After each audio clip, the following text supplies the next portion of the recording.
1987, Joel Schumacher, alors que 2 ans auparavant il nous gratifiait de son Sentenmus Fire, s'essaye ici au genre teen horror. Un grand classique en sortira, The Lost Boys ou Génération perdue.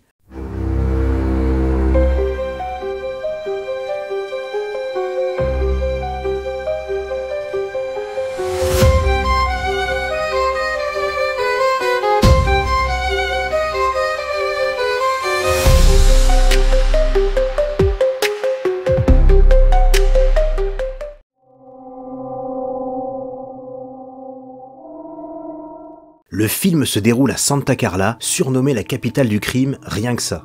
Lucy emménage avec ses 2 fils, Michael et Sam, chez leur grand-père, un excentrique. Très rapidement, ils vont comprendre que cette petite ville de Californie est à la hauteur de sa réputation, tout ceci appuyé par le grand-père qui semble en savoir beaucoup. Des disparitions étranges sans la moindre trace ne feront qu'alimenter les rumeurs et les racontars. Le film commence d'ailleurs par un policier qui se volatilise. Les 2 frères tentent de se recréer une vie sociale en se rendant en ville en pleine soirée, l'animation ne manque pas et pour 2 ados, c'est l'occasion de s'amuser un peu et de se faire des connaissances. Alors qu'ils assistent à un concert en pleine rue, Michael l'aîné est mystérieusement attiré par une jolie jeune femme. Leurs regards se croisent et l'envie irrépressible d'aller vers elle le poussera à lâcher son petit frère qui, attiré par une boutique de comics, se laissera tenter et y rentrera. Il fera la connaissance de 2 types qui lui offriront une BD sur les vampires, vendue comme étant un guide de survie, lui étant plus branché super-héros. Entre-temps, une 2e disparition ne tardera pas à venir, il s'agit cette fois-ci d'un couple batifolant dans une voiture.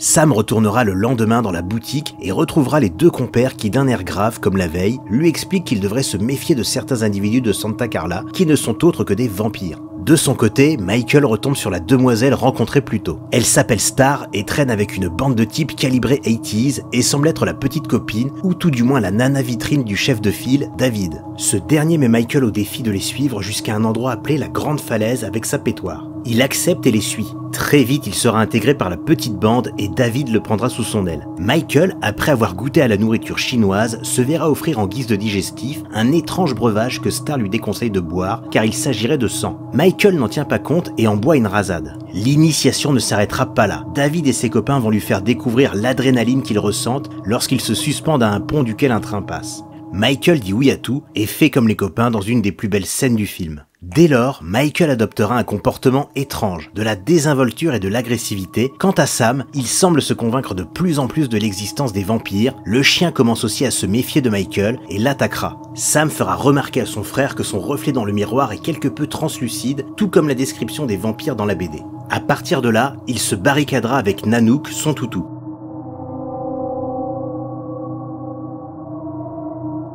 Sam entrera de nouveau en contact avec Edgar et Alan, les garçons de la boutique. Ils lui donneront des conseils et ça commence par se fabriquer un pieu en cas de besoin. Après une séance de lévitation, Sam finit par céder et va ouvrir à son frère qui lui propose de lui laisser le temps de régler le problème, si tant est que celui-ci puisse se régler. Il peut compter sur son petit frère, bien décidé à l'aider, mais nos 2 chasseurs de vampires ne voient qu'une seule solution, tuer Michael. Sam trouve un compromis. Dans la BD, il est dit qu'en tuant le chef, le reste des vampires redeviendront humains. Les soupçons se porteront sur Max, le patron et rencard de sa mère. S'ensuivra une séance de pitrerie à table afin de vérifier si ce dernier est bien le descendant direct de Vlad Tepes, ce qui semble être un échec. Il n'y a qu'un seul et unique chef et c'est à Sam, Michael et les frères Frog de le découvrir.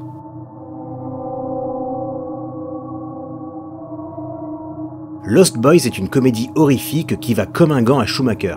Les vampires, qui d'ordinaire au cinéma sont utilisés comme des chasseurs solitaires, sont représentés ici sous la forme de jeunes adultes, fraîchement sortis de l'adolescence, traînant en bande la nuit, trompant la mort et vivant dans une grotte le jour pour dormir. L'ambiance un peu gothique, teintée de hard rock et de new wave, est sublimée par de très chouettes plans de caméra, au service d'une histoire bien ficelée, simple, mais avec une mise en scène parfaitement réalisée. Lost Boys prend des allures de film d'aventure, lorgnant presque vers du Amblin, faisant penser aux Goonies ou les banlieusards de Joe Dante, mais avec le côté épouvante d'un vampire, vous avez dit vampire de Tom Holland, et ce n'est pas uniquement dû à la présence de Corey Feldman qui joua dans 2 de ses films précités, ou alors c'est Corey Feldman lui-même qui donne cette tonalité comédie-aventure au film de cette époque. Toujours est-il qu'on passe un bon moment, et la petite bouille du regretté Corey Haim donne le sourire à chacune de ses prestations, sans oublier le charismatique Kiefer Sutherland, qui avant d'avoir des rôles de gentils flics tenait à merveille ceux de petites frappes façon Billy Idol dans les années 80. La bande originale est un vrai bijou, pas un seul morceau à jeter, dont une magnifique reprise du morceau Don't Let the Sun Go Down on Me d'Elton John, reprise ici par Roger Daltrey, fondateur du groupe The Who, qui est à mon sens la meilleure des versions, même si celle de George Michael avec sa voix incomparable est très bonne aussi. Jetez-vous non seulement sur ce film, mais aussi sur sa bande originale, vous ne le regretterez pas.